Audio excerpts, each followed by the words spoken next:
Hello everyone, welcome back to a new video of Horula. Today, let's discuss about the employee detailed or individual export. So let's go to the employee module under which we have the employees.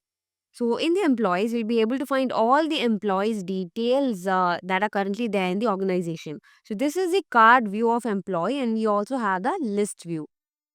So in the list views actions, we can find the export individual data option. So let's click on the export individual data, and over here we have the options for exporting the attendance record, leave records and payroll records.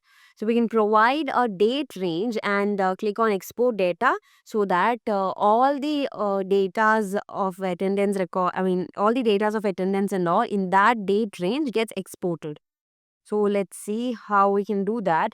So I'm trying to export the leave records of this employee, and let's provide the date range for which we need the records.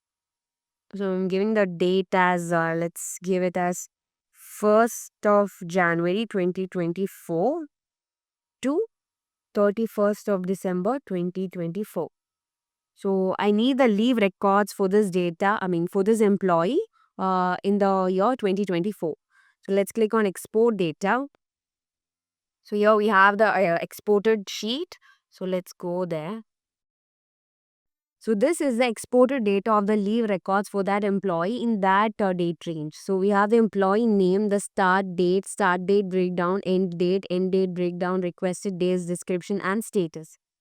So like this, we'll be able to export the detailed details of employees from the with this export data option. So let's go back. And similarly, we'll be able to export the attendance record, payroll records and all by providing the date range for which we need the records for and clicking on the export data. So this is how we can export the individual datas of an employee. So hope it is clear and thank you for watching.